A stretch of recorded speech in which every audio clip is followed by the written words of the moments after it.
No, we can't start that now. Right, we're live. Right, hi guys.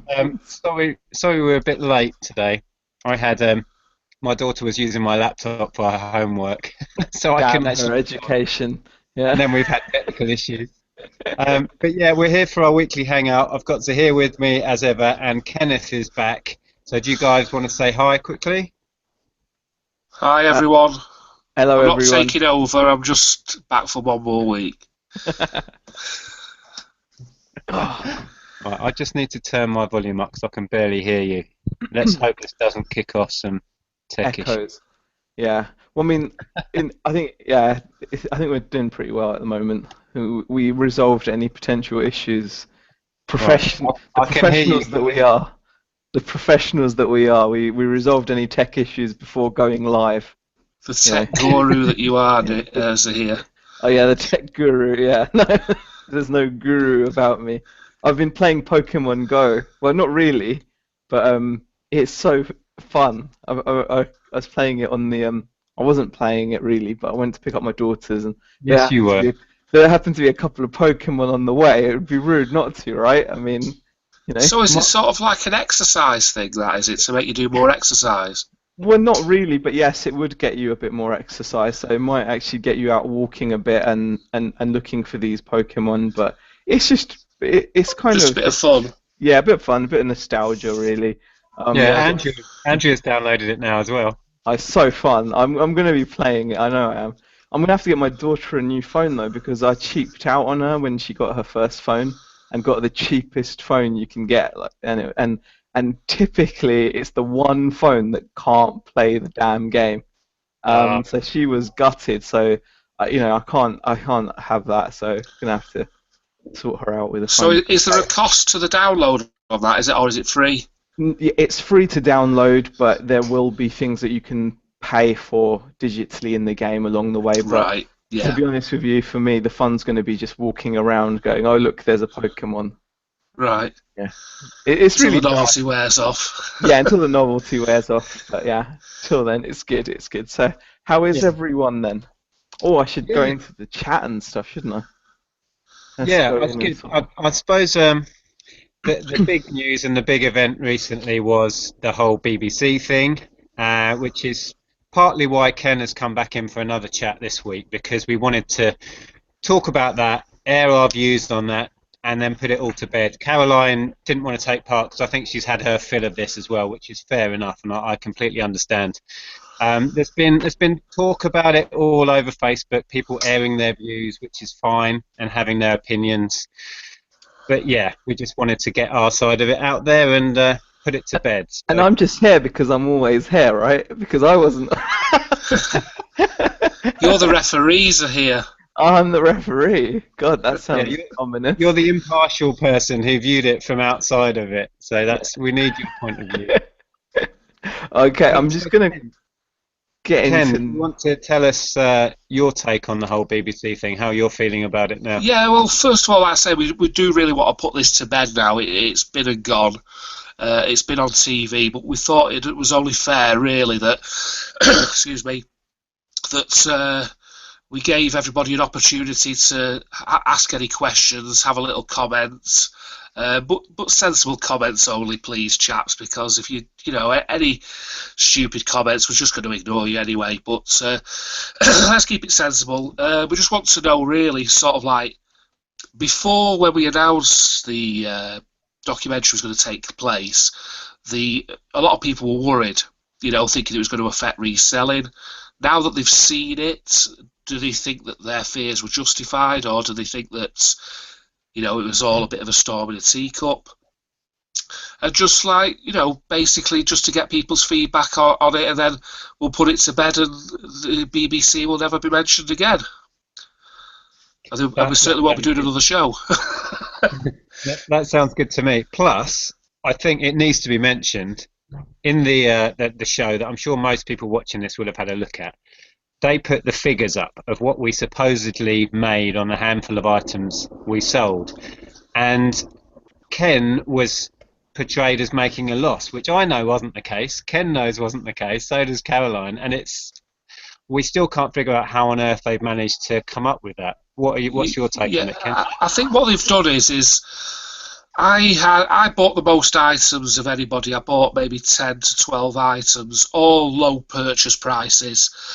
That was my tactic. I just picked up like loads of little random stuff. During the excuse me, my chest is going tonight. During the 3-week challenge, I sold 3 items. I bought a set of chess pieces for £1 and I sold them for 20. I bought a whiskey jug for £1 and I sold it for 20. And I bought a hip flask for £5 and I sold it for £18. So I turned over £58. So what I think they've done is they've took the first initial £50 off that, which has left 8, and then they've minus the costs and fees, which has made me make a loss. That's the only way I can think that they've worked it out. But it's not really an accurate portrayal because I still had 220 quid's worth of stuff listed. And you think of it yourself, guys, you go to the car boot, you spend 100 quid on stock, you list it for 1,000, say, only 200 quid's worth of it sells in 3 weeks. Is the other 800 quid a loss? It's just waiting to sell. Yeah, but, stock in hand, should be not a loss. To your profit. Yeah, if I'd have thrown the items away at the end of the 3 weeks, yeah, it would be a loss. But since then, I've sold another 4 of the items. I've sold a sweetheart brooch for 34 quid.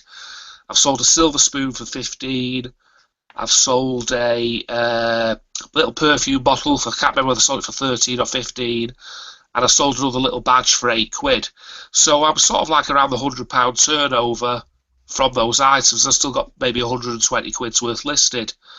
But it was a bit of a shock to me how it happened, really, with that, with the loss and everything, because they never mentioned this. But I think that segment that we were doing was cut short from what they originally planned. Caroline told me that the guy who we were doing it with has left the BBC now. So I think they just sort of like shoehorned a little. It felt to me like it'd been very chopped down from what the original plan was. I don't know about you, Nick. I think so, yeah. It had the impression that they'd just handed all this footage over to somebody who'd taken on Anthony. Anthony was the kind of producer kind of guy, wasn't he? Yeah. It seemed like they'd just handed it over to somebody else who didn't really know our backstory or what the plan was, and then they'd cobbled it together. And somebody had then been given all our figures, didn't understand them, and had ended up with you having a loss, which I was told. I spoke to Anthony before, ages ago, not long after the event, when we had all put our figures in, and he said that Ken had made the most profit, and you and I were around the same at that point, according to him, at about £50 odd profit made on the items we'd sold. So yeah, between that point and it airing, somebody else had got hold of it all and made you out to make a loss, which... Yeah, I'm not particularly bothered about that. I was a bit upset on the day because, like, it comes as a bit of a shock, and nobody likes making a loss, do they? But, yeah, it was just the fact that if they'd have told me, yeah, we're going to have somebody who makes a loss just to sort of, like, even it out and you're the guy or whatever, fair enough, but nothing was said. But like you say, Nick, what's probably happened is this has been like an old British Leyland car from the 70s where it's been made by a committee and it ends up having a square steering wheel. It's been one of them. The whole thing has been a disaster, really, in terms of, like, one guy started the filming, he was sorting it out, and obviously he's disappeared at 3/4 of the way through the production, and somebody else has obviously took over and completely revamped it and turned a 10-minute segment into a 4.5-minute segment. They may as well just scrapped it, really, I think, for what it was worth. Yeah. It was so half-baked, and they didn't include any of that. They came to my office and Ken's house and Caroline's house, and I don't know about you guys, but or you, Ken, but I did probably about 20 minutes worth of footage talking about how I got into it and giving hints and tips on people who wanted to give it a try, and the whole kind of background about reselling and what it is I do and where I sell. They didn't include any of that. They had like one little segment of me with those poxy meerkat things saying, make sure you take good pictures. and that was about all they included from all the footage they took. It was like they just couldn't be bothered to use it and make what could have been quite an interesting segment, I think. Yeah, it was definitely rushed through. I mean, I noticed on one point there was a shot of me photographing stock, and I've got a Nikon camera. Now the BBC should have blurred that out, but right on it was Nikon. So to me, it's just like he's gone, and some other editor's got hold of this, and he's just blasted through it, and he's missed that. So the production values leave something to be desired. And I think that guy who was living in his van, who was on after us, I think that was our other 5 minutes. Yeah. Do you know what I mean? They just sort of like picked some guy up who's living in the back of an LDV Sherpa, you know, and he just shoehorned in. That's the impression I got anyway. But I'm hoping that everyone who's seen it, especially, I mean, we don't want to harp on about it, but a lot of the negative comments, I mean, guys, you know, just take a look at yourself now, really, and realise that, you know, what was the point of all that? Ken, Because a load of upset and heartache for absolutely no reason. Ken, just to actually be the impartiality guy now on that, on your last comment there. I mean, the good news is, and I'm sure you'll be pleased to see this, is that actually the vast majority of people's reaction has been and is positive. I mean, we've got about 60 people watching this right now, and the majority of the comments pretty much that have come through, and I've taken some questions out of the chat so we can go through the questions. Right. And the majority of them, the vast majority, as in I would say over 99%, are positive, and it is such a small minority of people that have taken it completely the wrong way, or have just got an axe to grind anyway and just needed an excuse. Right. Kind of like the Brexit vote. Now I'm not going to get political, but just like people have said that, you know, when people said that racist incidents rose, the racist incidents, Brexit didn't create racists. All it did was allow the people that already had racist views a little window in which they felt it was okay to outwardly express those views. Yeah. And it's the same with this. These people probably already hate the fact that you know, we make YouTube videos about reselling, that we share what we do, that we're quite open about it, and they're insecure about that. And I suppose what this did, or what this BBC thing did, was it just made them feel like it was okay to come out and spew kind of ignorant views, really. Because if you, as I said, I mean, I can give you an example. Most people's comments, like I said, are positive. You know, Leanne Lakin says, "Well, whatever came out on the TV program, I thought you were all fantastic on camera." Yeah, thanks for that. Yeah, we had someone called Scott Reed who said he thinks you guys did a good job at making it look bad. I don't think he meant it in a terrible way, but because people won't know that it was due to the time and location, because he knows that was a terrible boot fair. And Derek Soot has come in and said, you know, obviously you guys weren't planning on making it look bad, but I think you gave it a very good, you know, a very honest go. And what happens in the edit is obviously, you know, out of your control. Yeah, from the beginning, really. I mean, the film was done on Valentine's Day. It was about -5, and the boot fair wasn't very good for obvious reasons. I mean, your casual sellers are very unlikely to come out and start selling on Valentine's Day. It's going to be mainly traders, and that's what it was. And pickings were slim, weren't they, Nick? Yeah. I panicked. I went out. Well, first, the boot sale started, and then the BBC in their wisdom said, "Oh, let's do a load of shots to camera," most of which they didn't use. There was the classic. We were rolling with laughter because they did what they called the money shot, where they were handing us money, and that made us crack up. I've had better money shots. So we're messing around doing all these shots to camera and talking about this and that, and I'm thinking the boot sale's kicking off. The stuff I go for will all be gone by the time I get in there. So I'm like, look, guys, forget all this, I'm off. So I ran off, but for the first 5-10 minutes I didn't find a thing, and the handful of bits I did get were okay, but you know, like the meerkats, I wouldn't even bother with those normally. They're not great at all, but it was like, I've got to find something, I've got to spend this money. So I was just chuffed that I managed to find some stuff, and managed to sell some of it. I only sold 2 of the items within the period. That's the other thing. My figures would have been better if they'd have included the fact that I sold the Guitar Hero bundle for another 30 odd quid, but that sold like the day after the challenge ended, and that sort of thing. But it was what it was. But I think I'm quite glad in a way that, as these guys are commenting, it didn't portray reselling as a get rich quick scheme at all. Well, it didn't actually really mention reselling, did it? It was more a sort of like, these people love boot sales and they've made a career out. They didn't actually go into any depth of anything, did they? It was a flashover job, wasn't it, really? Yeah, I mean, if I was a casual observer, there's no way that I'd think to myself, that's a good money-making scheme. Yeah. I mean, I looked at a couple of bits where I spoke to camera at the boot sale. I was so cold. I don't deal with the cold very well. I'm so skinny. There's nothing of me. And I was so cold I could barely form words. And I'm pale. I've got a big old scruffy beard on. And I just look like some dodgy tramp. It was cold. I mean, I'm fat and I was cold, you know. So. It was ridiculous. I could barely form words. I was that cold. It could have been a lot better.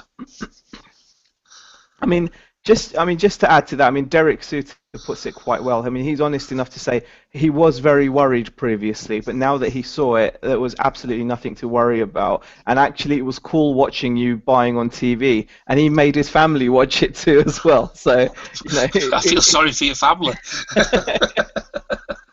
You know, again, we've got more support. Kyle Roberts says, "Don't let them bother you." Andy Wadley says, "There's no haters in here" as well. Our own Sean says, the community needs to stand together against the trolls that live in their little hovels in the ground. I think that's pretty fair. Sam the Hoarder says, great chat. Haters are going to hate. Keep doing what you're a great one. And so, you know, it's generally, it is a positive, you know, vibe. So, you know, it's always nice to see what the whole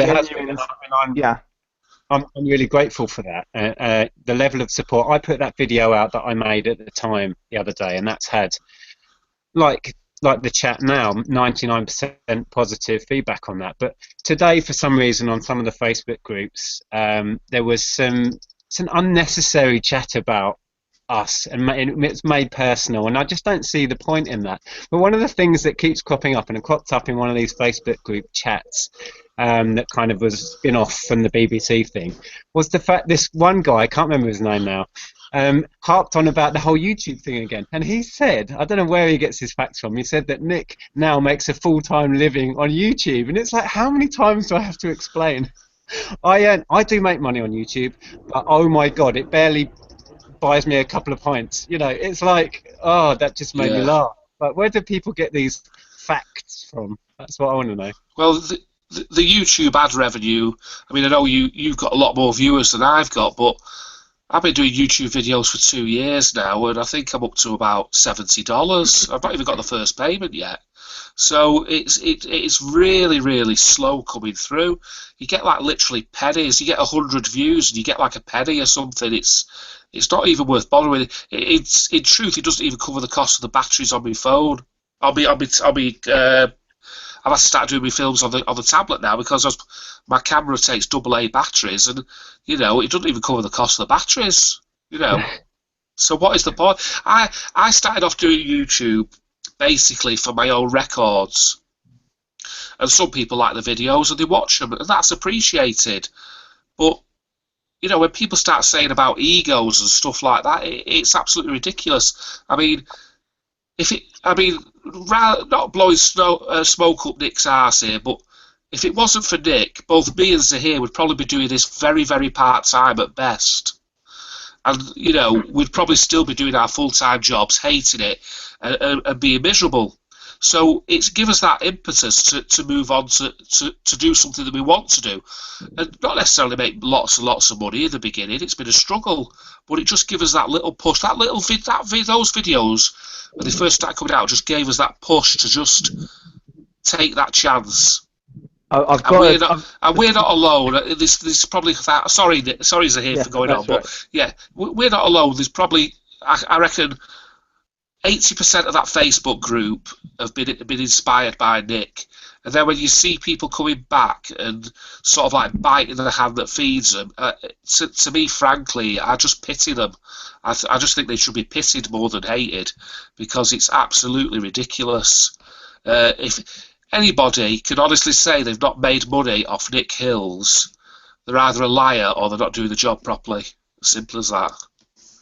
I mean, I just wanted to add there, just as you were saying that, we've had comments coming in saying from Chelsea, she or he thinks you guys came over very well, but it was shown at the wrong time of day to get much attention. Voxdale actually posts, I take all my tips from Nick and keep up the good work. Gary Dunster says, Ken makes total sense. And I just want to kind of give a fanboyish shout out to Bonafide Hustler. I'm a massive fan, absolutely love your videos, and thanks for being in the chat.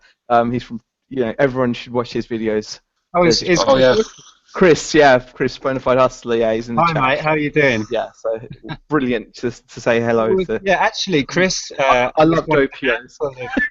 Of content makers in America that got me into this. So it's all like grown from that kind of seed that did start in America, and then myself and Tom started making videos over here, very inspired by the likes of Bonafide Hustler, Gil Daddy, and others. So yeah, hi Chris, if you're watching, thanks for the videos. Exactly, definitely. I mean, it's just really nice to see that there's a lot of positive sentiment coming in. Caroline says, "Well said, Ken. You're saying exactly what I would have said, but there would have been more swear words in her version." So it's I'm keeping it clean, Kaz. I'm keeping it clean. It's pre-watershed. Yeah, I mean, it is a bit of a group hug moment, I suppose. Miss Beauty says she loves the Green Room vlogs too. Yep. Julie Hall, the people making the program were idiots. Don't listen to the haters. I get a lot of useful tips and inspiration from Ken and Nick's videos, and a good laugh from Zaheer. So I'll take that as a compliment. Keep up the good work. Fantastic. Also we've had Fake Rachel coming in saying hi. Les Magic says, spot on, Ken. Agreed, they are liars. Well, there's not a lot of love here for the BBC. I wouldn't say to say they were liars was probably. It's just the way that it's just the way that they sort of like twisted the statistics on it, and also that I don't know if Nick agrees with this, but the whole process, forget the filming and all that, the whole organisation, the expenses, everything was a battle, or it wasn't organised properly. The guy in charge, no wonder he's left the BBC. I should imagine he's probably been dismissed because he was terrible. It was a chaos all the way through, wasn't it, Nick? Well, they would say one thing and then do something else, and the complete farce of when they gave us the money on the day that we will give them £50 to spend essentially, and then we were going to sell the items and see who made the most. That was basically it. And then at some point during the day, this Anthony guy slips in, oh, by the way, we need the 50 quid back afterwards, and any profit you make you can't keep. And we're like, why are you telling us that on the day when we're at the boot sale? Suddenly announce this. We're like, so we get nothing for spending our Sunday doing this for the BBC. We thought the 50 quid was our little perk for the day. I mean, we weren't getting paid for our time or anything. But then to suddenly say, oh, by the way, the £50, you can't have that. We want that back. We were like, really? You're telling us that now? But we never gave it back anyway, and they haven't asked for it. But. Well, no, because there was a bit of an argument. Me and you got a bit annoyed with him, didn't we? And I think he sort of like wasn't too happy about it. But he told us after the filming was done, we're all stood around our cars, and then suddenly he says, we'll need the 50 quid back. And we just couldn't believe it. But, I said, what, you tell us now after you filmed it all? It was ridiculous. But again, we had a battle over the expenses. They wanted to give us 20p a mile. I'm not going to drive to Peterborough for 20p a mile. I don't care what it is. HMRC's figures 45p a mile. So 3 days before we were due to go, I sent them an email. I said, look, either you pay the 45p a mile or get somebody else. And they paid it. So luckily we all got the standard 45p a mile. But we had to fight for it. They were trying to give me 20p a mile. I was on 20p a mile expenses when I was in 1987 when I was working for Aldi. Ridiculous. 20p a mile. Yeah. So it was that all the way along. it seemed to me that it was a half thought out idea between about 5 people, and they're all chipping in and making their own version of what wanted to happen, and then the main guy gets sacked, and then somebody else takes over, and it ended up with a bit of a cobbled together production. But I did rewatch it last night on iPlayer, and I thought actually it did look okay. The filming looked okay, and it didn't look sort of like scruffy or anything. All the antiques, everything. I haven't watched it back yet. I did watch it when it went out live, but I haven't watched it back. I kind of watched it like this, like cringing. Yeah. First time, but I haven't watched it back. I was going to say there was a real comedy moment talking about the whole BBC filming thing. When they came to my office and they said, right, Nick, we want you to talk about the items you've found and where you're going to list them and why you're deciding to list them in certain ways. Oh, but don't say the words eBay or Amazon, but tell us where you sell your stuff and how you do it. So we had 4 or 5 takes where I'm saying, well, I've decided I'm going to list this on eBay. Oh, fuck. And and it went on and on because I couldn't say eBay or Amazon, but describe how I run my business. It's like, how is that going to happen? It was just such a farce. Yeah, he couldn't mention anything. He couldn't wear anything with a logo on, and that's the BBC rules. But when the guy came round to I'd tidied it. It took me 2 days of tidying up to get it looking sort of like semi-tidy,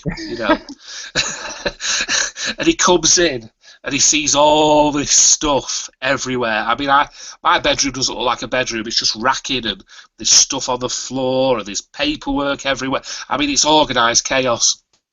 When my son comes down, he gives me the biggest bollocking every time and starts tidying it all up. But anyway, so he comes in, he's looking at it, he looks at all this stuff, he goes, there's a documentary there's a documentary series in this bedroom. Yeah. People would love to watch you and your piles of antique tat, Ken. I'd guarantee. Well, they'd love to have seen me at the auction yesterday when I kicked off with a woman. That was good. But yeah, it's never a dull moment at Chapman's Collectibles. Zaheer, yeah. Did you watch it when it went out, and what were your thoughts when it went out? Yeah, I watched it as I was watching it. I was in the chat as well, and when I saw it, genuinely, I thought it was what I. Oh, speak up. Yeah, hold on. Bear with me. Every time, without fail. We can take bets on what minute it goes. There we go. Is that better now? Yeah, I think so. Yeah. When I watched it, if I'm honest with you guys, it was kind of what I expected. Maybe it's because I've watched a lot of daytime TV, so I'm a bit of a connoisseur of the of the quality. You should be listening, not watching it. I should be. You're right. He loves Homes Under the Hammer, don't you? I love Homes Under the Hammer, I tell you. But that's where all their budget goes. I think paying for Dion Dublin. I mean, it's. I think the issue is that.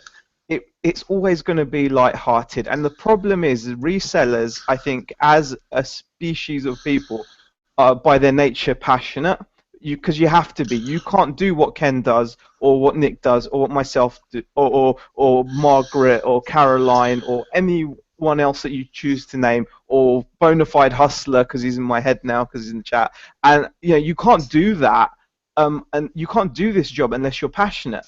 And obviously, when you guys were approached to do this, it was exciting. I mean, if I put myself in your position, I thought if I was asked to do this, I'd be very excited. I'd want to share, as much as I could, and I'd be really passionate about it. And when they've come around to you and they've made you feel that all of this information is going to be used, and you're feeling good about sharing it, just to then find that it's like an edited version that literally is there for someone to watch whilst they're eating their morning pot noodle, it's going to be a bit upsetting. And I think that's maybe why your guys' reactions, were a bit befuddled, I suppose, to put it nicely. Because I mean, personally, I kind of expected that, but at the same time, like I said, as resellers, we're going to be passionate about what we do, and when we're asked to share it, we want that to come across. And they made it seem very much just, it really was just a segment. It really was just a segment. And we weren't naive enough to think it was going to be something wonderful. We knew it would be edited it down, but they put so little of our own comment in it and so little about the actual item. What would have been interesting was to really show, I picked up this, I paid a fiver, and I'd sold it for 30. We didn't even see the stuff Ken picked up, and he picked up, this boot sale was shocking, it was awful, and Ken came away with some lovely little antique stuff. I found a few bits, Caroline got some really decent clothing. They didn't show it. It's like, what was the point? Yeah, I mean, I think they spent a lot of time around these little, these little bits of filming, showing the guy blurred out, sitting on the sofa on the laptop, and asking random people at the boot fair questions. Who is he? God knows, it was. They showed those randoms at the boot sale. They got more airtime than we did. Yeah, exactly, and it was about this and that. I was looking at it, like, blurry-eyed in the morning, thinking, I look weird. Is that me? And it's some random guy. One other thing I'd like to point out, guys, is a lot of people in the chat very surprised that you guys didn't get massive paydays for doing this show, and they're actually very surprised that you had to fight so hard just to get your mileage paid. And I think that will affect maybe some people's perception of your motivations for doing this show. Your motivations, I know you guys, I know what your motivations are, but for a very cynical and small select, the 0.01% of people out there who may have thought your motivations were just about becoming ludicrously famous, should hopefully have been shot down, because you guys have obviously shared how difficult it was to just get your mileage paid, let alone anything else, and you didn't get paid for your time other than that. And they even wanted their 50 quid back, and a lot of people were surprised. Yeah, a lot of people were surprised. Fake Rachel actually asks, will you stop paying your TV license in protest, Ken? Oh, well, luckily I live with my dad and he's over 75, so it's free TV license. But tell you the truth, really, I don't really, since I've started reselling, I don't really watch TV. The only things I watch on TV now is, I'm a big Manchester City fan. Now, I don't want a new breed of haters starting because of that, but I'm a big City fan. But I do have season tickets. I do go to the matches. But obviously, if we're away or whatever, I'll watch a game if I can. But the only other thing I watch is The Walking Dead. And what's the other thing that I watch? I can't think what it is now. But mainly The Walking Dead. And that's about it, really. I've got a full Virgin package, and I never use it. It's my dad watches it downstairs. I pay the Virgin, he watches it. But I don't really watch a lot of TV, to tell you the truth. So, I'm not really bothered about the BBC, tell you the truth. I would, if I never had to have a license again, it wouldn't kill me, really. Fair enough. Audrey says, hi, driving the lorry to Scotland and watching live. So hello. We've actually keep your eyes on the road. we've actually got 90 people watching us, guys. 90 people are in here watching us, and that is fantastic support. That was a slightly worrying comment, that then, wasn't it? Yeah, I'm just driving up to Scotland and watching it at the same time. You're making a sandwich as well in the corner, and curling your hair or whatever. And here's a comment that I think is really good from Adam Rainford. There's a lot of people like myself who don't make videos, but really appreciate your guys' videos and all the help. And that's why we make these videos, to help people. And that's why you guys would have gone on the show. It is to help people, and it's nice to see that the vast majority of people do appreciate that. Well, we really appreciate it as well, that people watch us and what have you. But you just need to get. Any of you are slightly confused by it, and I'll say it again, you just need to get it out of your heads that YouTube, TV at our level is not a money-making scheme. It's just something to do. I mean, Nick and Caroline are friends of mine anyway that we've met through Facebook and do videos and what have you, and Zaheer as well. But that's the first time I'd met Nick in person. So to me, it was more interesting that I was going to meet Nick and Caroline as well in person, and actually speak to people who I'd only sort of like spoke to in text on the internet, and see the videos, of course. So to us, it was more of a social thing than it was actually like, yeah, this is going to be like the future, and before you know it, we're going to be getting Golden Globes and stuff. You know what I mean? It was just a case of, it's going to be a laugh, and we're going to have a bit of fun. And I think initially, when we did the first video announcing the show, it just got blown out of all proportion. And there was absolutely no need for it. And the proof of the pudding's in the eating. You've all seen the show now. And there was nothing to fear but fear itself. Yeah. Yeah, I think that's right. I think there was so much said at the time when we announced it about how can we ruin reselling and you're going to put people out of business. And it's like now in the light of the show going out and how kind of feeble a slot it was, really, although it was fun to do and we're glad we did it. It just puts it all in a bit of perspective, really. And I think those people that were throwing their toys out of the pram perhaps can calm down now and realise that that wasn't Tatmageddon Day. Nothing's changed. We're all okay. But yeah, I mean, that was the main thing for me. I'd be more worried about the impending recession that's coming up than us, you know. Yeah, but I was going to say the main thing for me was it was getting together with you guys, and it was a fun thing, you know, just to be on the BBC. It was just a bit of a laugh. I knew it wouldn't change the face of reselling because it wasn't that kind of show. It wasn't exactly a prime time half-hour slot about how to make money on eBay. It was nothing of the sort. So yeah, it was just, and it was great to meet you guys and have a laugh. The actual day, the filming day, we just laughed for half of it because it was just silly what was going on, really. It was. Well, we laughed till he asked for his 50 quid back. There wasn't much laughing after that, was there? Because Nick went, are we all going for a drink now? And I said, no, I'm going home. It just like proper pissed me off, like, and I just got in my car and like on the way, I've got a Honda Jazz and it's like really economical on fuel. And like on the way down, I thought, yeah, getting 60 miles to the gallon here. On the way back, I got about 42 because it was like 80 mile an hour all the way up the A1. I just wanted to get away from the place. I was just like in that outside lane all the way back, you know, like foot to the floor, you know, just like get me away from this place because it just annoyed me, like, of all the discussions and everything, why he had to say we want the 50 quid back after he sort of like switched the camera off and it's done. And it just really pissed me off, that, because one thing about me is like I might make mistakes, I might say things out of turn, but I am honest. And if somebody annoys me, I will tell them there and then to the face. And like I expect to be treated honestly as well. I don't expect someone to string me along for months at a time and then suddenly say, "Oh, by the way, we want our 50 quid back."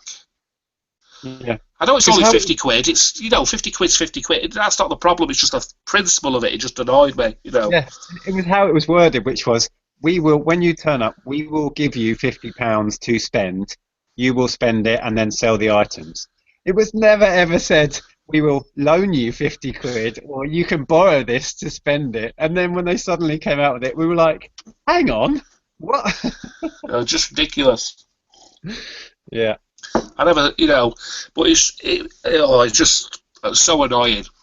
Yeah. And the expenses as well, you know, 20p a bloody mile type bastards. It just really annoyed me, that. Yeah, but has any questions come in, Zaheer? If anybody wants to ask any questions, fire away. Plenty of comments and questions. I mean, Poppy's channel says, it was great to see you guys on TV. Let's be honest, most of us would love to do this or even get asked in the first place, and I think that's a really fair point. I think that's a fair point, because at the end of the day, it's like, not everybody gets to go on telly, do they? You know, it's if somebody says to you, you can be on telly, you're going to think, well, yeah, I'll give it a go, you know. It's not to want to say ego boost, but you do think to yourself, well, yeah, you know, somebody's recognised I'm doing something right, you know, at the end of the day. They've seen, because it all came from, we did a hangout video, me and Nick, and the guy just stumbled across that, and that's where it came from, the idea for the show and everything. But yeah, I think everybody, unless you're a real sort of like stage fright sort of person, you'd probably go for it, wouldn't you? Yeah, and that's what it was. It was just something a bit out of the ordinary that we'd probably never get a chance to do again, and it was quite nerve-wracking. I mean, I'm not actually that much of an outgoing person, which seems weird because I'm on YouTube all the time talking, but I'm quite a reserved person. And Caroline as well was really nervous. She almost made herself sick, I think, before yeah, she was. Yeah, she was. Yeah. And she nearly, you know, didn't do the whole thing. bless her, she was really nervous about it, and I was quite worked up on the day, although I had a calm exterior maybe, but I was so far out of my comfort zone with it all. But it was just an experience that I was glad I'd been offered the chance to do, and that's essentially why I went for it, really. I might never get the chance again, so I grabbed it. Yeah. Scott Reed says he subscribes to all our channels and thinks we're great, just like him. So, Miss Beauty asks, when is there going to be a meetup for viewers that resell? This is something that we have spoke about, isn't it? But only in the very, very sort of like embryonic stages at the moment. The problem is it requires this thing called organisation, and I'm not sure that we have much of that between us, but I'm sure... Well, trying to get us lot of resellers together was like pulling teeth. Herding cats was how I used to describe organising you bunch. So yeah, I don't know. I don't know how that would work. And although the UK is quite small, we are spread all over it. So we'd have to pick somewhere convenient, and then even then, a lot of people, it's going to be a long travel. And I don't know how that would work. It's certainly something to consider for the future, isn't it, Nick? I think. Maybe, yeah. Like the old bona fide hustler over there with his green room. Sorry, I'm not taking the Mickey bona fide hustler. You know, it's just my sense of humour. I love your videos. I love your dopios, whatever they are. Still not worked out what a dopio is. Espressos. They're espresso. Oh, is it espresso? Is it? Yeah. Espresso shots, yeah. Because a dope over here is someone who's a bit stupid and a bit dim. So every time he's going dopio, I'm looking for this sort of like, you know. Who's he talking about here? So, but yeah, I love your style and that, and what have you. But I think we need to sort of like maybe in the future do something similar where. Oh, Ken's gone. Oh, yeah, he seems to have frozen. Structured, you know. Oh, there we go. There we go.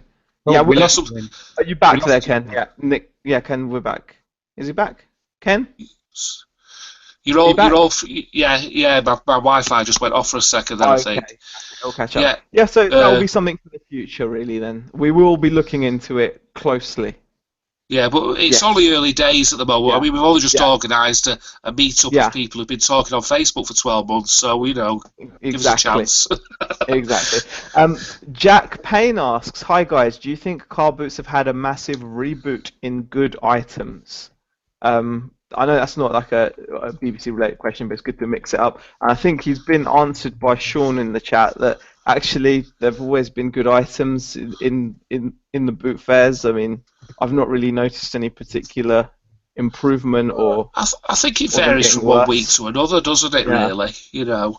I mean, I'm not a big. I'll be honest now. I used to do boot fairs, but I'm really mainly auctions now.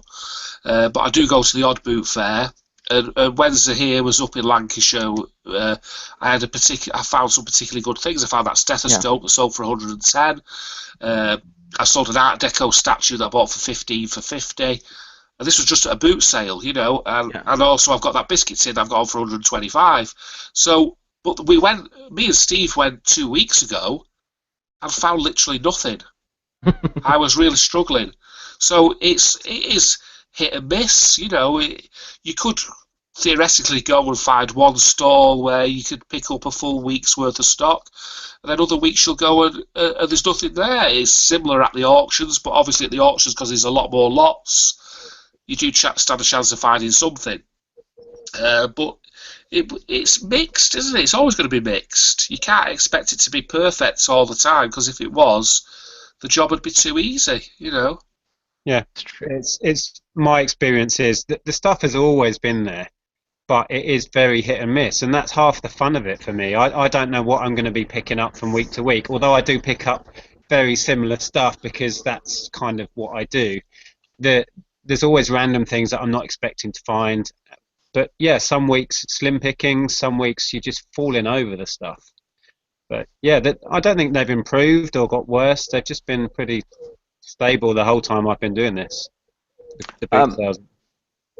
Julie Hall says, it made it look like we're going back to the BBC show for a bit. She comments that it made it look like that any pillock could go to a car boot sale, buy some crap, and make money. You guys put in hours of work, but this didn't come across.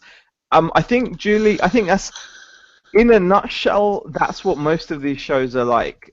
It's a very distilled version, so I wouldn't necessarily single it out for any special criticism, because most of the time that's how things are portrayed. And even as just YouTubers, there's been times where I know I've had this chat with Nick before that, like, do we sometimes make it seem too positive all the time? Are we always just showing, it comes across and Nick's like, well, I can't do any other way. This is how I am. I am just positive. And I think even doing something as simple as a YouTube channel where you've got complete control over what you put out, again, it goes back to the nature of a reseller. Most resellers at their core are going to be passionate and positive people. Hence, what we put out is going to be passionate and positive. We get excited about this shit, and that's why we make the videos that we make. I mean, you guys can add what you'd like to that. Yeah, I think you're right there, Zaheer. I mean, being positive is half the battle to me. You watch many people, or you look in the Facebook groups, and they'll give you 100 reasons why they can't do something. There's no stock to be found. The weather's been rough. They'll give you that. Just try and think of 3 reasons why you can do something. That's the way I always look at it. And I've always been a glass half full person. I'm a naturally optimistic person, and that does encourage me to take risks. I am a bit of a sort of like, I will fly on the hoof, and I will take instant decisions based on some sort of research or some sort of gut feeling. But if you can be positive about your life and about what you want to do, and actually whether it's sourcing, listing, if you try and look at it from the positive side, the battle is half over. Once those negative thoughts come in, and I know it's easy for them to come in. I mean, I have a bad week as they start on me, but I have to sort of like dig myself out of it and get on with the job.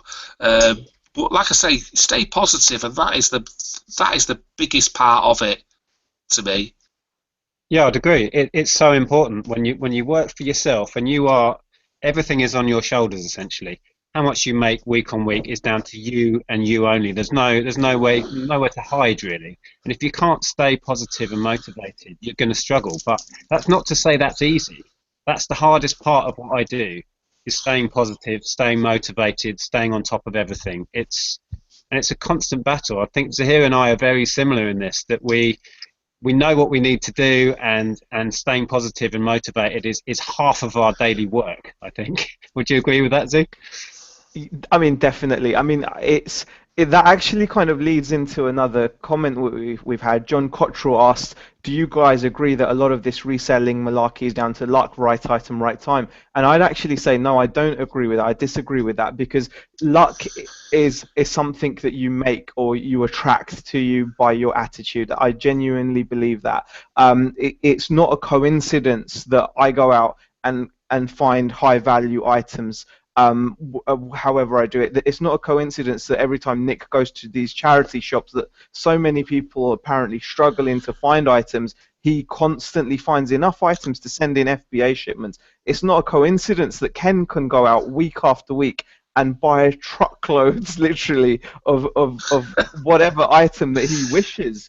I mean, literally, especially with Ken, I mean, Ken almost switches genres of antique according to what he's feeling like on that day. So he'll message sometimes saying, I bought 8 boxes of die casts, and then the next day it'll be like, I bought 8 boxes of antique tins or something or whatever. And it's, that's not coincidence, that's not luck. It's about creating that, and I think that comes from attitude. So, I think what would you guys say to that? Luck. It depends on your point of view, but you create luck by putting in the legwork. Legwork turns into luck. If you think that walking up and finding a really beautiful item is pure luck, maybe it is, but you had to put yourself in front of it. That's the difference. If you'd have laid in bed, you wouldn't have been there. Is that luck? No, that's just laziness. So it depends on your point of view, but I would say legwork creates luck. Hard work creates luck. Yeah, it's like if you imagine, say, you go to one charity shop one day every week, you will be lucky. You'll find that odd thing there occasionally that's really, really good. If you go to 10 charity shops every day in a different town, 5 days a week, you're going to be lucky a lot more times, aren't you? And that's the Exactly. way it is. It's just a case of repetition, and also I think it's a case of what a lot of people don't realise is like I sell basically antiques and collectibles, and I wasn't an expert or had any knowledge on a lot of the genres that I sell in previous to doing this. But what I do have this ability to do is to recognise that a large amount of items will, if I buy a job lot of a large amount of items, they're gonna, there's a good chance that I'm going to make a decent profit on it if I don't pay too much. So if I go to the auctions and I buy a job lot with 100 items in or 50 items or whatever it is, and I've not paid too much, I don't even worry about what it's worth. And then I learn from that.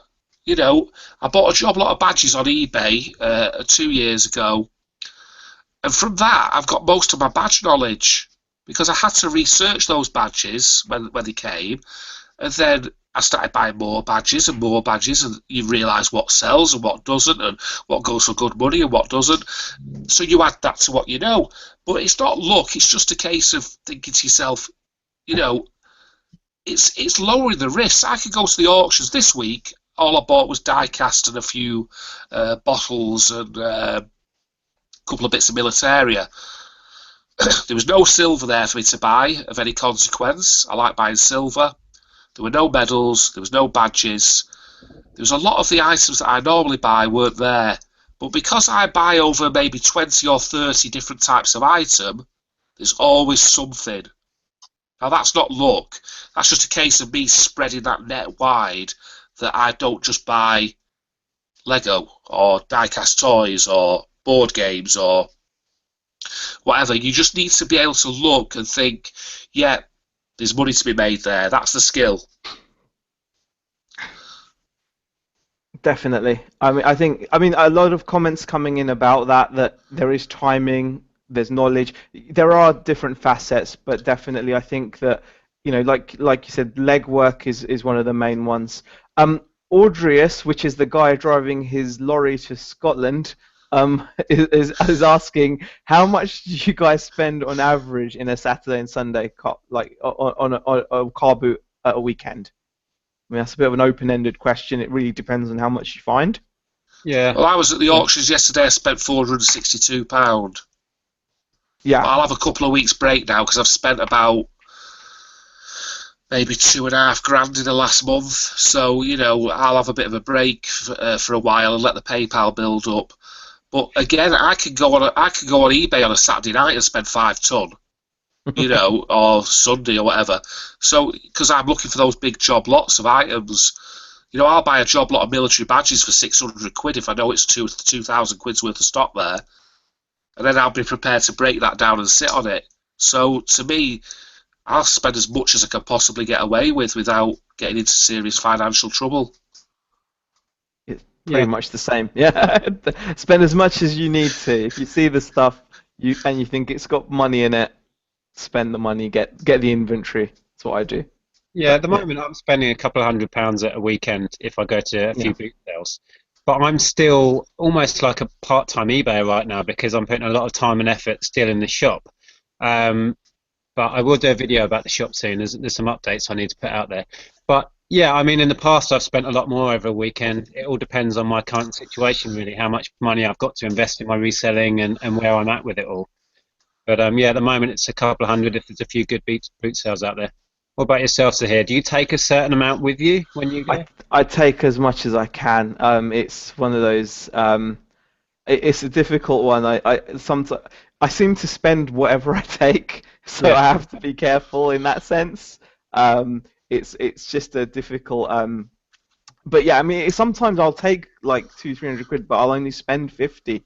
You know, it really does depend. But I think the key is to make sure you've always got enough. You don't want to be caught short.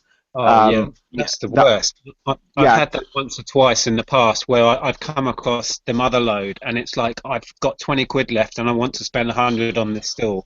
yeah Actually, I came across one of those. It's going back a couple of years now. It was a job lot of football boots. They were all brand new kids' football boots, and they wanted like a couple of quid a pair, and they had a car full of them. And I did a deal, and then realised I didn't have the money to back it up. But luckily, Oh, no. I gave them the money that I had, which was like 20 or 30 quid, and said I left something else with them as well because I was desperate for them not to keep selling, and then I just bolted off in the car and went to the bank and luckily was able to withdraw whatever it was and bought the lot. But yeah, it's the worst thing when you find a deal and you don't have enough money. So since then I take more than I need really to a boot sale if I can. always, yeah. Andy Wadsley says, I can't stop watching Caroline's videos. Legend. So even though Kaz didn't join us tonight, she's in the chat. So say hello to her, and you know, yeah, her videos are awesome. Again, Yeah, someone that Caroline oozes is passion. fantastic. Yeah, I would urge absolutely. whoever said that, go Yeah. on to one of Caroline's videos and tell her in person because she needs that support. You know, we all do, and it's lovely Yeah, to. So, yeah, absolutely. go And, and and follow Caroline as her well. videos are just the kind of things that can really turn your day around because you can see the passion, you can see the positivity, and it just her whole demeanor in her videos. You know, it's genuine, and I think that's what, you know, that's why we love sitting down. Texas Gals come in and said Caroline is the best. That is quite a definite there. There's no. Oh, and Margaret as well. Oh, yeah, I love Margaret's Oh yeah, videos as well, yeah. exactly. You know, Margaret, fantastic. Rockets Madness says, Nick, your help and tips are amazing. I've tripled my eBay business thanks to you. Maybe go full time soon. Now, if that Excellent. isn't exactly, if that isn't a commendation as to what's so amazing about making these videos, look at that big grin on Nick's face as well. He's Yes. loving that. What I'll would you? say is, mine's a pint, right? Oh, Mine's a pint. That's all I ever say. That'll do me. Mine's a pie. Nick is cheap. Not just one pint, I may add. Oh, okay. All right. Then. You've redeemed yourself there. Okay. Julie Hall agrees. She goes, without your videos, I would have given up long ago. And if you can make a few quid from them, good on you. And you know what? Even if it was that much, it would be great.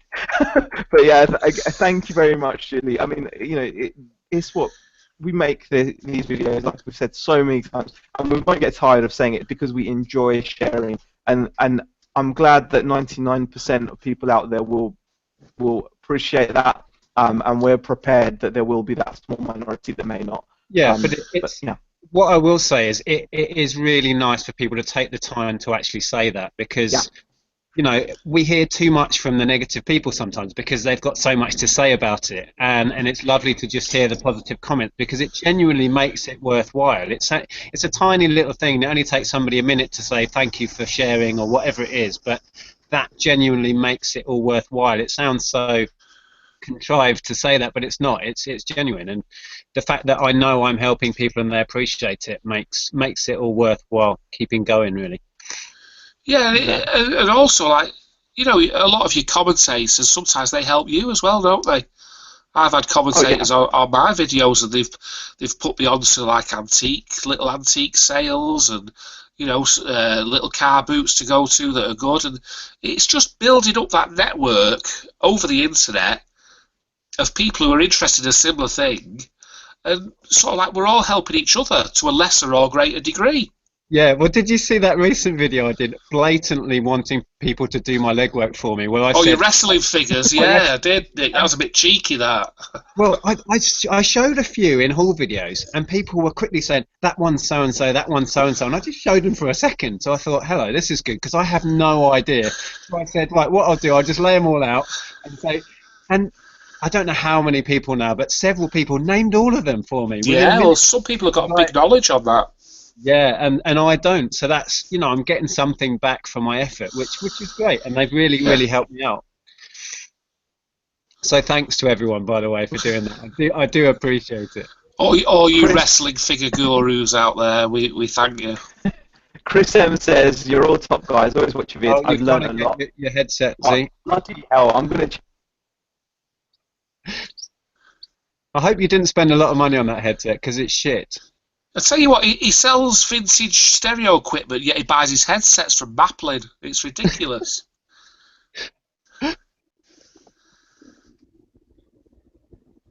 Oh, I can't hear. hear. He's muted Okay, there himself. we go. How's that now? How's that? Yeah, you're all right now for a This time is a being. £70 headset, right? This is Razer. I love Razer stuff. So, you know, it's What's from... a ripper? But I'd send it back. I send it back for a refund. It is cheap plastic TAT, but I love it because of the lights and everything. Can I have a refund? Can you have a refund? Come on, yeah. Chris M says, you're all top You better guys. get a return. Okay, that's enough of that now. Enough of knocking my headset. Chris M says, you're all top guys. Always watch your videos. I've learned a lot. And then he has a choice word to say about the Beeb. Vinny Gardner asks, and actually quite a few people have asked this in the chat this evening, would you do it again? As in, if you were approached again, knowing what you know now, guys, would you take up the opportunity again? If it was for ITV and the big Wonga, yeah. Channel 5, 300 quid a day. If the question is, would I do another one if I was asked? Yeah. I think I would say Another no, one. to be honest. If it was, would I go back and do it again? Yes, I would, because I had a great day out and we had a laugh. But I don't think I'd get involved with another TV show. But you know, never say never. I didn't expect any of this whole YouTube thing to take off and be comfortable with that and this whole community. You know, I couldn't have predicted any of this, so I couldn't say never. But right now the thought is like, ooh, no. That's fair enough. We've got quite a few other questions to get through, so we should get through some. Actually, Profits from Home says you guys should hold a quarter seminar open to us fellow resellers. You could host a question and answer seminar. Oh, that sounds a bit professional. Does this guy have a degree in business organisation, marketing and what have you? Because you could help us do that if so, and send out the flyers, the invitations, book the hotels, book the conference centre, organise the buffet, the drinks, the hostesses, and everything else, and we'll just turn up. Yeah, where do I send my rider for this? Okay. Greg Willis asks, do you guys get cheap postage rates from franking with Royal Mail business account, and how much does it cost you? I'm not doing it now, low volume, more of a hobbyist. My current situation is I mostly use Hermes. They're cheap enough. I don't really bother with... I've been sent a few emails about the Pitney Bowes franking machines. I don't think they're worth it because you have to rent the machine, then you know, paying for the replacement supplies or whatever. This doesn't seem like a particularly good deal, especially because the majority of my parcels wouldn't fit under Royal Mail's postage scheme, because I like to send my items tracked because of the value of them, and the size of them often means they wouldn't come under a small parcel, because small parcel does have quite a small width or like a height restriction. So personally, I use Hermes, so I don't bother with that. Nick, what about you? I have an online business account with Royal Mail, and actually it's interesting to hear, talking about the sizes, how it works with mine is anything beyond a large letter, I weigh it all and I pay on the average. And even if there's something in there that's like 2.5 kilos, most of my stuff is quite light, so that still goes for £2.50, which is my rate for the average being under a kilo, is I think how it works out. And the whole different size things is irrelevant to my account. I send whatever size pretty much. There is a limit for maximum, but it's huge. So yeah, I save a lot of money on over-the-counter prices by having what they call an OBA, online business account, and I just have a stamp that I stamp on my parcels, and then I send large letters, which I do get a bit of discount on, but it's not that great on the large letters. So that's what I do, and then I use Hermes for the really over-heavy stuff and the big bulky stuff. I use Hermes for that. I might switch to that actually, because that sounds good. It's just where I am at the moment, the post office is such a horrible place to visit. I try not to go there at all if I can. So that also affects my decision. You can get it collected. You can get it collected from your house as well. Ah, okay. What about you, Ken? Well, I like the lady at the post office because she's a fox. We've So, heard about this. so I pay for that privilege every Proper day. actually. I want to keep my post office working just so that sexy babe's there every day for me. He strolls in with his sack, going boom chicka wow wow. Okay. Let's see. Vinny Gardner says it's sometimes hard to stay positive, but knowing there are so many others out there makes things easier, these chats included. I think that's a really good point because I think it's something that Nick's mentioned a lot in the past, that before you started doing these videos, you didn't really have an idea of how many like-minded people there were out there. Yeah, it's a very solo occupation, and it's a very sort of introverted occupation because we sit hunched over the computer for half the time, and when we're not doing that, we're rummaging around boot sales and whatever, and we're not really, it's not a social thing. And this, what my channel and others have helped to kickstart is making reselling a social activity, and that has helped me no end, confidence-wise, and having a social group that understands what I do. That's been the main benefit of the channel, which I could have never predicted for me. Yeah, I think the same for me as well. It was a lonely thing. Even when I was watching the videos, it was lonely. But sort of like since joining the Facebook group, and then we've got a group of really, really close friends now who talk to each other on a daily basis. It's really, really great, Yeah, so I'd say, yeah, the social side of it's been very, very important to me, and it's nothing that I would have expected, when I first started doing the videos or first started reselling. Somebody's just thrown me there because I just got a phone call. It's been great. Okay. Next question. Well, actually, it's not a question, more of a comment. Andy says, I started out with no money at all, sold some scrap from the understairs cupboard for 200 quid, and away I went. 6k turnover and 7k of stock in 15 weeks. Thanks to you guys, in capital letters. There you go. That's some more appreciation there, which is very well received. Crazy numbers there, whoever that was. Yeah, Andy Wadsley, that was. Yeah, that's pretty impressive. Stephen Moore says, thanks to you three guys, my lady and I are looking to go part-time from part-time to part-time / full-time now. So, well, that's brilliant to hear as well. Yeah. And the thing is as well, is like there's enough for us all, isn't there? There's enough to go round. Because it's another thing that I thought of as well when people were saying about the BBC, like loads of new resellers will be going in, but nobody ever talks about the people giving up, do they? Yeah. For everyone who's coming in at one end, there's three walking out the other end, isn't there? It's the same with any business, but nobody ever talks about the people who give up. It's always like, I think there is a big sort of turnover of resellers because until you really try this and try going serious at it, or maybe full time, you perhaps won't know if it suits you. And it's down to the individual really whether you can hack this full time, because it's a lot of work. It can be quite stressful. If you're trying to earn your entire living doing this, it's quite a lot of pressure, which I've been doing it that long. That's just my life now. But I know, Zaheer, you've seen your ups and downs with the pressure of the finances of it. And I think a lot of people come into this and then give up fairly quickly. So I think you're right, Ken. There's a lot of turnover of people joining the scene and then dropping out. And I think that's fine because it won't be for everyone. And it's understandable. What I was trying to say is like people get fixated about all the new sellers, but they don't forget it's the turnover. That's what I'm saying. Is like, there's people coming in, but there's people going out, so it finds its own level. I've worked for years in the taxi business, and like, say you've got a taxi circuit that will hold 150 cars, for example, you'll get times where there's 180 on, because one guy starts, he says it's great here, and all his mates from another firm come and join, and you get a flood of drivers. But then within a few weeks, people start leaving. Then suddenly you're down to 130 cars doing 150 cars work. and then eventually it finds that equilibrium again.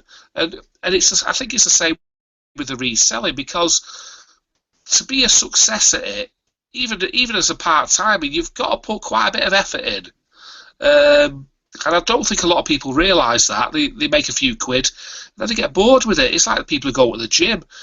If everybody who's got a gym membership turned up tomorrow at the gym, well, you wouldn't be able to get on a machine, would you? Because people start the gym in January, they carry on paying that direct debit for the rest of the year and never bother turning up.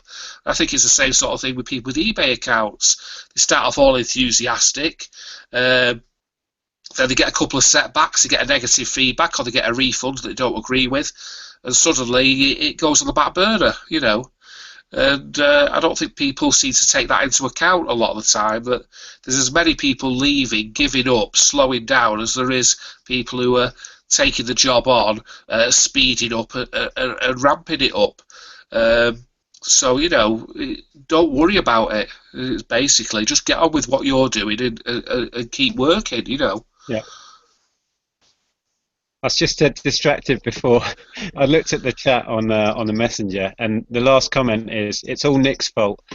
As usual, I'm being blamed for something. This is a daily occurrence in our chat. I don't know what I'm getting blamed for now. It's like the default. It's Nick's fault, whatever it is. Nigel, it is your fault about Andy. board games. I must take you to task on board games. There's nothing wrong with board games. I'm bored of Mike- board games. The only way is thrifting. Mike has obviously also chimed in and said he started on a measly tenner due to watching one of Nick's videos. Just over a year and a half later, he now has over 700 items listed. Well and done, Mike. Not to mention running the forum as well. Yeah, he's a top guy, Mike. Yeah, so shout out to Mike definitely, and check out the UK Resellers Forum. How you doing, Mike? It was an absolute pleasure to meet you when you came up, and it's all down to you though, mate. I mean, I can only inspire people, as can the other YouTubers, but then it's down to the individual. And this is what Ken was just hinting at: is that some people will have a go at it and then go, "Oh my God, what? I've got to work really hard. I've got to give up my weekends to go boot sailing." Bollocks to that, and they disappear as quick as they came in. So it's all down to Mike's hard work that he's made it a success. Yeah, absolutely. Definitely. Jack Payne says, I don't see you guys talking about different courier options. Someone needs to big up how good and efficient My Hermes is. We did mention them earlier. They do a great job, as do UPS and other companies as well. Alistair Elliott says, very new to this, but you guys are legend. Rocking Zebra. Well, we're not really. We're just guys who talk shit on the internet. No, Ken, I hate we're that legend. He said legend. I'm taking legend. I don't like legend. I'm having it. You can leave it. I'm having it. I'm legend. He said it. It must be true.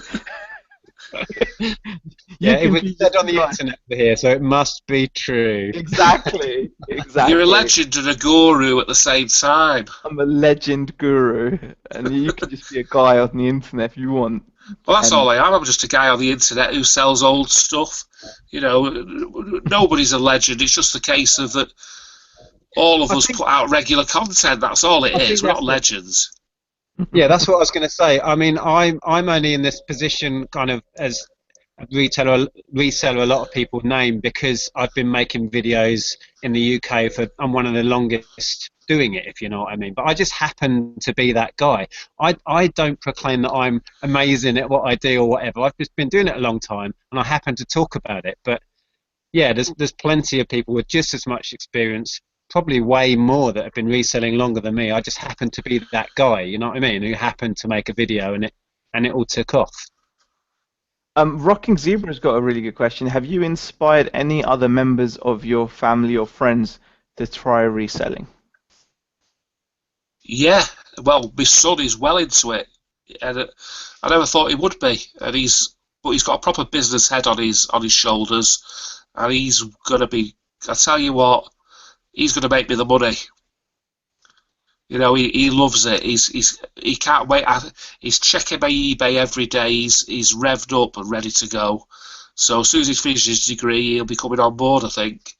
But you know, I set myself a limit thinking like 10,000 items. Basically, he's talking like world domination. So there could be a there could be a Chappie's Collectibles coming to a town near you in the distant future. Well, why not? You know, you've got to think big, really. Why not? Yeah, well, he's I'll tell you what, he's not daft, and he's proper got into it. You know, he doesn't have the knowledge of the items, but the actual procedures, he's red hot. You know.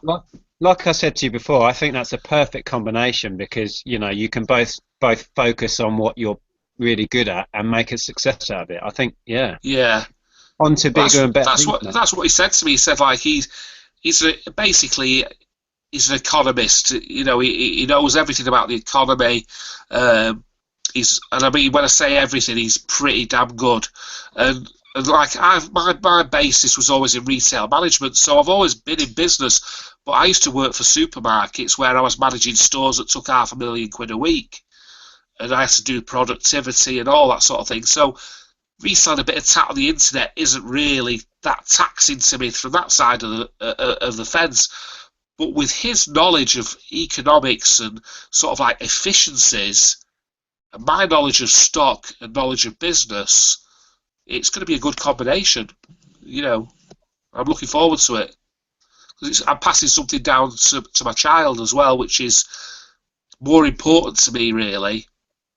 Yeah. And my son's got two children. One of the children's being assessed for autism at the moment, and he's pretty bad. So he will need a lot of specialist care in the future. The other one's in hospital at the moment with a stomach problem. So, you know, there's a lot of responsibilities there, and I think my son wants to generate a business where it's going to be able to support the family in whatever they need to do and whatever care is needed. So, yeah, the motivation's definitely there, and I'm really, really looking forward to it. Good stuff, mate. What about yourself, Nick? Question was obviously. What was the original question? The original question was, have you inspired any friends or family? To become resellers. Most of my family have dabbled a little bit, but nobody's taken it on in any real level. My dad's brother, it's called Steve, and he's a real classic hoarder. He collects tools, he collects antiques, and all of this stuff. And I've been badgering him to get on eBay because he picks this stuff up everywhere. He's got a really good eye for it. And his house, Ken, you would love this place, is round. His loft is like Aladdin's cave. It's got sheds where you open the door and the stuff falls out. Oh, God, give me his number. Oh, my God, the tools and the collectibles this guy's got. And he said, I need to start clearing out. He's retired now, and I've tried to get him on eBay, and he just keeps buying more stuff. Yeah, and it is a disease. I've come across a lot of people like that. It is a disease.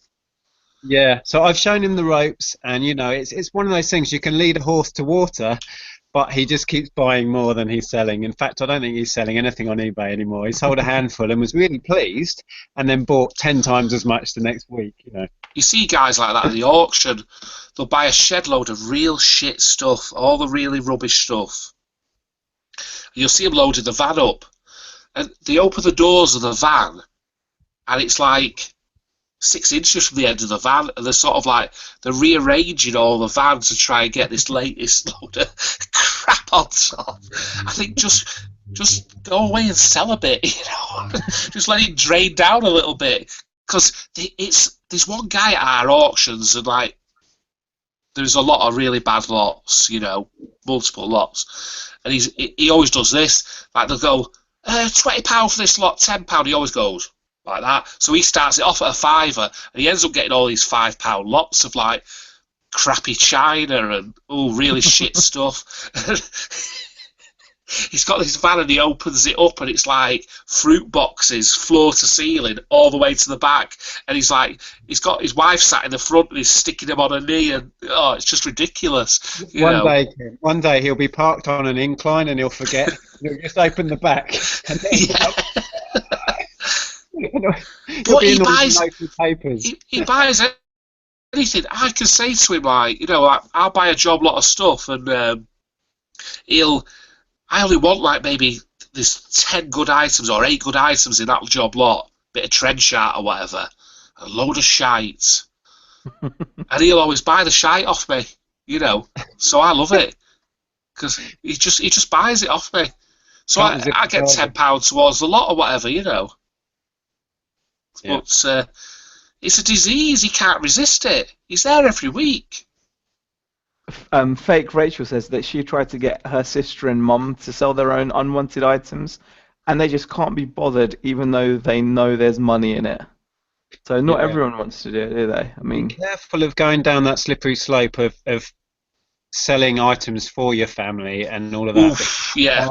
It's just like putting a noose around your neck because it becomes a nightmare. And you know, don't go that route if you can avoid it. I've done a fair bit of that, and it's been fine. But it's a very thin line between. Yeah, it just causes problems. No, don't do that. I say the only way to do that is actually buy the items off them and then sell them yourself. Yeah, don't start this because it's the sort of thing like, say you put a load of stuff on auction for someone, and it doesn't get what they expected. And then they don't realise about the fees, they don't realise about the postage, you get a couple of returns, and suddenly then you're the bad guy. You know, it's just not worth it. If somebody's got a load of stuff, just say to them, well, yeah, I'll give you 50 quid for it or whatever, and then sell it yourself. Yeah. Do it that way. Just looking at the time quickly, we'll have to. Should we take a couple more quick questions and then wrap it up? Because I'm going to have to go out soon. So, have we got anything, Zaheer? Yeah, we do. Jack Payne asks, why don't we have guests on the chat, such as other buyers and sellers? Jack, we do have guests. Ken has been our guest the past couple of weeks. And I'm not coming back for a few weeks, folks, or at least a few months. Don't panic. We're going to get some fresh blood on next week. We do get guests in. Sometimes we won't, sometimes we do, but yeah, that does happen. We discussed this, and we're going to have the guests won't be like special and exciting if we have them every week. So there will be a few weeks where it's just Zaheer and I talking crap, and then we'll have a special guest. We do have a few guys lined up, so yeah, there will be more guests. Are you going to have any celebrity guests? Celebrity, hee hee. And just had a question in or a comment in from Paul Kettle. He says, "Hi lads, thanks for all the info over the last year or so. Love doing this reselling lark. Paid me mortgage off by reselling. Gonna go full time soon. So that's fantastic. Well, good on you, lad. I tell you." And Ken, we've got a few fans there. Gary says you should be a regular on the show. And Mason well, I don't know about that, folks. I'm not really regular material. Mason asks, what has been your biggest selling item price-wise, Ken? This year, I can't remember past the last 6 months, but it'd probably be that Tommy Atkins tin. That was brilliant because I paid £2 for it and I sold it for £3.50. But don't get excited, folks. That isn't the regular sort of sale. That is a once a year, once every 2 years. And that's £350, not £3.50. Yeah, £350. For £2 and sold it for £3.50. And it sold the same day. Another good thing I sold was that Carver Craft letter rack. That sold the same day for £300, but I did have to pay £100 for that because it's a good item. Quality, yeah, it was quality, yeah. But I'd say the biggest item has still got to be that playing card job lot from January 2015 that was still selling through, and I've just sold 18 quid's worth of. How much have you got left of that bundle then? Probably about £1.5 grand, £2 grand's worth. But I paid 50 quid for the job lot, and I've had about maybe 2.5 to 3 grand back. And even today, 18 quid's worth of Harry Potter cards are sold on the global shipping. So it just keeps paying out all the time. It's just that the gift that keeps on giving. You know what? That's what they say, isn't it? Yeah. So, but that is what probably like. Sometimes you can get if you buy a really big job lot of items. Sometimes that one job lot can be the difference between part-time and full-time. It can sort of like catapult you to another level, you know, and that lot really did. It was a hell of a lot of work, hell of a lot of sorting out, but it was really, really worth it. Yeah, job lots are fantastic. That sealed media stuff is just better than I imagined it. It really, really is. That's selling so quick. Just, I love that stuff. I I love went job to try and find lots. that lady, but she wasn't there on the next Saturday. I was so disappointed. You can't beat a job lot. You know, it's so risk free virtually.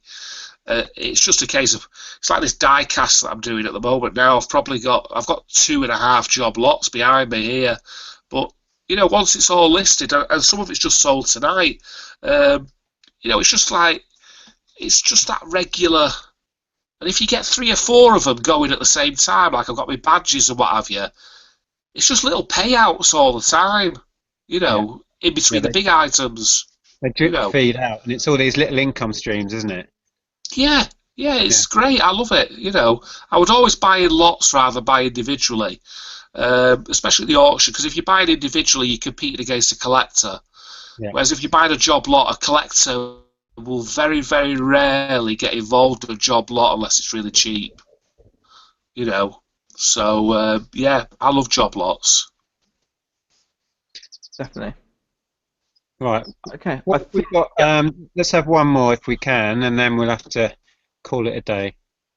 Okay. Well, I mean, I think it's just comments really rather than questions. There was one question. I think Alistair Elliott wants to know, do any of us buy vinyl? I don't really. I dabbled in it, like very occasionally. Like if I find a record that's blatantly valuable, then yes. But I'm not one of those guys that goes running through the crates of vinyl at boot fair. So it's not really my cup of tea.